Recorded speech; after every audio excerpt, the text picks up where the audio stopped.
The Lafayette Museum Loop is actually an organization of 9 museums within the Lafayette area.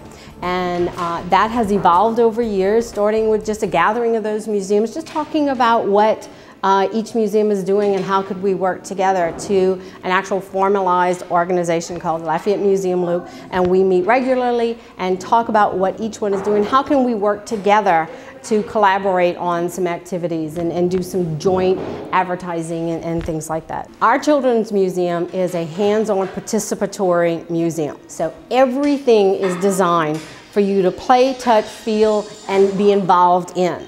We are most definitely not a hands-off, stand and look at something. Our rule is if you can't touch it, play with it, feel it, it's not for us. Today we'll be talking about 2 promotions that we have coming up. The first one is called Bedazzle Your Mother, and it's supported by Paul's Jewelry here in town. They're working with us on this project. It's a 4-week series of jewelry making workshops, and they'll be taught by local artists and artisans from around the area. Most of them are in the Louisiana Crafts Guild, so they're really professional artists, and I think they bring a lot to this series. The series will begin on April the 10th.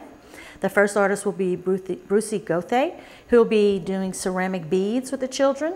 They make them. As you see here, they make the ceramic beads, and then they'll turn them into necklaces or bracelets for their mother. And the price of the project is very, very economical. They can make one to make, to give away, and one to keep, which would be great.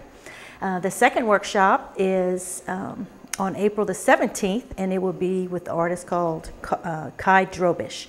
And Kai works in recycled elements, and their project will be actually making bottle top brooches. The children will be encouraged to bring pictures of their selves to put in the brooch. They can also do drawings, bring little extras they might want to put on the brooch, and again, they're able to make more than one if they want to. It's a great little project. The third workshop will be held on May the 1st, and it will be taught by Joellen Brakefield and her husband, James Tansel. We're big kids at heart. I grew up with Shrinky Dinks. I loved them as a kid. They draw on the little Shrinky Dink paper. It's like a plastic paper, and then we bake it into an oven, and shrinks down about half size, and then their little expression is committed to life for life. They may have an intent to begin with, or it could just be a free-form drawing, and then we'll say, okay, this looks great as a pair of earrings. Let's cut your drawing in half, or let's use it as a pendant. So the older children usually have some sort of intent when they come to the project. The younger kids, say 2 to age 6, you have to steer them a little bit. The final project will be on May the 8th. And it will be with artist Christine Desjardins, who will be teaching bracelet making with ballet-style beads and crystals. And she also makes her own type of, it's a lotus pod. She designed it herself, and she makes a lot of jewelry out of it. It's her specialty item. But she's going to teach them how to string beads and put the class on. And they're also going to make the gift wrapping packages for these projects so they can give them to their mothers on Mother's Day.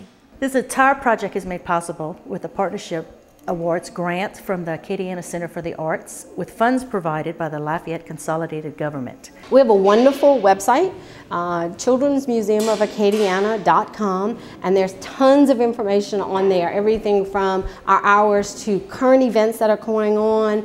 Our upcoming calendars are on there. There's all kinds of information about our different programs, our specialized field trips. So if you're a teacher, it's a great place to get information about field trips, but also if you're a parent and would like your child to be involved in something, it's a great way to have a conversation with an educator about bringing the children into the museum. And we also do fabulous birthday parties here.